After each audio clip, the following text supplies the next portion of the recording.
রামায়ণের লঙ্কাকাণ্ডের অন্তিম পর্যায়ে রাবণ বধের পর যখন সীতা দেবী উদ্ধার পান, তখন দীর্ঘ প্রতীক্ষার পর মিলনের মুহূর্তটি আনন্দঘন হওয়ার কথা থাকলেও তা হয়ে উঠেছিল ইতিহাসের এক চরমতম ট্র্যাজেডি। এবং অগ্নি পরীক্ষার সেই পটভূমিতে রামের যে কঠিন ও শীতল রূপ প্রকাশিত হয়েছিল, তা সীতার হৃদয়ে অগ্নির দাহিকা শক্তির চেয়েও বেশি যন্ত্রণা সৃষ্টি করেছিল।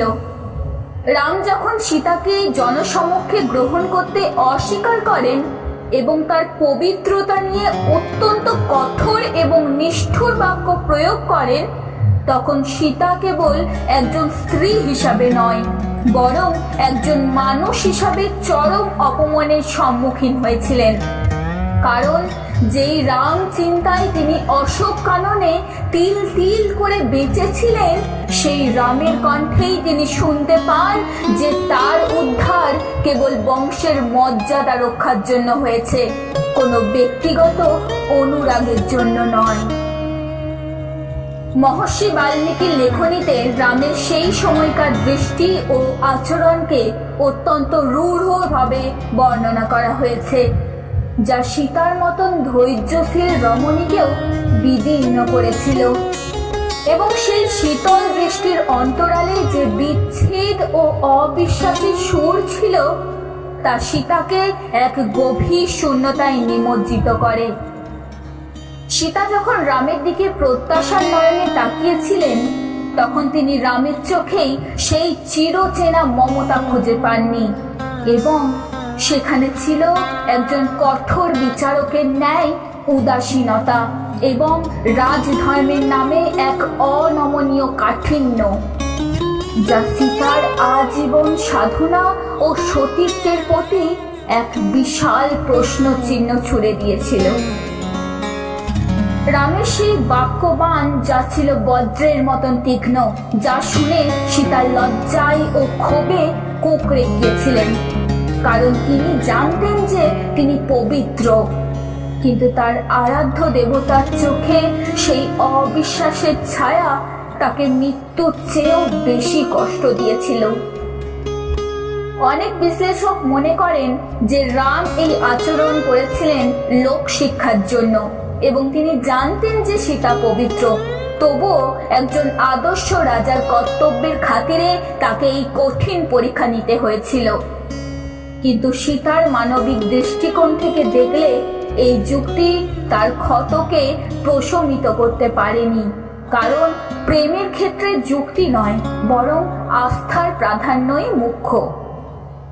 সীতা যখন লক্ষ্মণকে চিতা প্রস্তুত করতে বলেছিলেন, তখন সেই সিদ্ধান্তের মূলে কেবল নিজের সতীত্ব প্রমাণ করা ছিল না, বরং ছিল সেই তীব্র অভিমান, যা রামের শীতল চাহনি ও রূঢ় বাক্যের প্রতিক্রিয়ার সৃষ্টি হয়েছিল।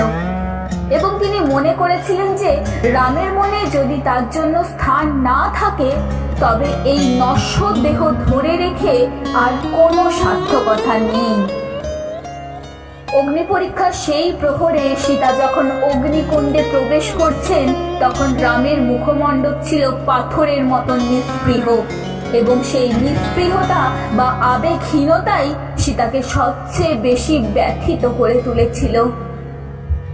কারণ যুদ্ধের প্রতিটি মুহূর্তে যে রাম সীতা সীতা বলে বিলাপ করেছে, সেই রামই বিজয়ের পর সীতাকে লঙ্কায় রেখে আসার কথা বলতেও দ্বিধাবোধ করেনি। আধ্যাত্মিক দিক থেকে দেখলে বলা হয় যে সীতা ছিলেন আদ্যাশক্তি, এবং এই পরীক্ষা ছিল কেবল মায়া। সীতার বিসর্জন যদিও আমরা রামায়ণকে একটি মানবিক মহাকাব্য হিসাবে দেখি, তবে সীতার সেই অশ্রুসিক্ত নয়ন এবং রামের দিকে তার শেষ করুণ চাহনি এক গভীর বেদনার জন্ম দেয়, যা পাঠককে আজও নাড়া দেয়। রামের সেই শীতল দৃষ্টি সীতার আত্মসম্মানকে ধুলোয় মিশিয়ে দিয়েছিল, আর সেই জন্যই তিনি অগ্নির আশ্রয় নিয়েছিলেন। এবং যদিও অগ্নিদেব সীতাকে নিষ্কলঙ্ক বলে ঘোষণা করেন, তিনি রামের হাতে তাকে ফিরিয়ে দিতে চান, তবুও সেই মুহূর্তের সেই মানসিক ক্ষত সীতার হৃদয়ে আজীবন রয়ে গিয়েছিল, যা পরবর্তীকালে উত্তরকাণ্ডে তার পাতাল প্রবেশের অন্যতম অনুঘটক হিসাবে কাজ করেছিল।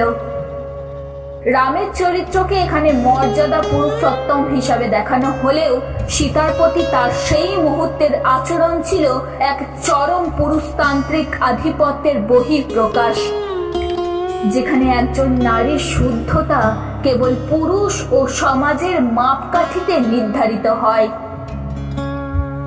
সীতা হিসাবে নয়, বরং জনক নন্দিনী ও রঘুকুলের বধূ হিসাবে সেই পরীক্ষার সম্মুখীন তিনি হয়েছিলেন। তা ছিল রামের ব্যক্তিত্বের এক অন্ধকার দিক, যা সীতার কোমল হৃদয়ে রক্তক্ষরণ ঘটিয়েছিল।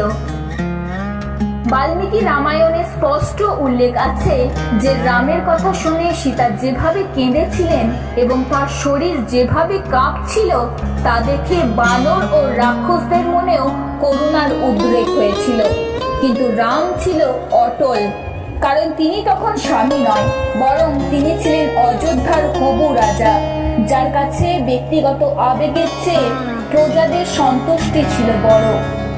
এই দ্বন্দ্বে সীতা বলি হয়েছিলেন এবং রামের সেই শীতল দৃষ্টি ছিল সেই বলিদানের প্রথম ধাপ, যেখানে প্রেমের উষ্ণতা বিসর্জন দিয়ে কেবল কর্তব্যের শুষ্কতা বজায় রাখা হয়েছিল। সীতা যখন অগ্নিতে ঝাঁপ দেন, তখন তার মনে যে দহন ছিল তা বাইরের আগুনের চেয়ে অনেক বেশি তীব্র ছিল, কারণ রামের সন্দেহ তাকে সর্বসমক্ষে বিচার্য বিষয়ে পরিণত করেছিল। সীতার মৌনতা ও তার অগ্নিতে প্রবেশের সাহস আসলে রামের সেই শীতল দৃষ্টির প্রতি এক নীরব প্রতিবাদ ছিল, যা প্রমাণ করে যে নিরপরাধ হয়েও অপবাদ সহ্য করাটা মৃত্যুর চেয়েও কঠিন। রামের এই আচরণ নিয়ে যুগে যুগে অনেক তর্ক বিতর্ক হয়েছে। কেউ তাকে সমাজ রক্ষক হিসাবে মহিমান্বিত করেছে, আবার কেউ তাকে একজন নিষ্ঠুর স্বামী হিসাবে ধিক্কার দিয়েছেন। কিন্তু সবকিছুর ঊর্ধ্বে সীতার সেই মানসিক যন্ত্রণা, যা তিনি রামের চোখের দিকে তাকিয়ে অনুভব করেছিলেন, তার সাহিত্যিক জগতের এক চিরস্থায়ী শোকের আখ্যান হয়ে আজও রয়ে গেছে।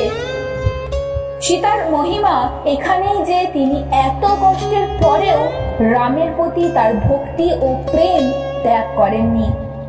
কিন্তু রামের সেই কঠিন রূপটি সীতার মনে যে অস্থিরভাবে বীজ বপন করেছিল, তার রামায়ণের ট্র্যাজিক সমাপ্তিতে খুব ভালোভাবেই বোঝা যায়। অগ্নি পরীক্ষার সময় সীতা কেবল শারীরিক অগ্নির উত্তাপ সহ্য করেননি, বরং রামের সেই বরফ শীতল চাহনি ও বাক্যবাণের যে মানসিক দহন, তা তাকে তিলে তিলে দগ্ধ করেছিল, যা কোনো অলৌকিক অগ্নিদেবতার পক্ষেও শীতল করা সম্ভব ছিল না। এবং এটি সীতার চরিত্রের চিরন্তন বিষাদের মূল উৎস হয়ে রয়ে গিয়েছিল।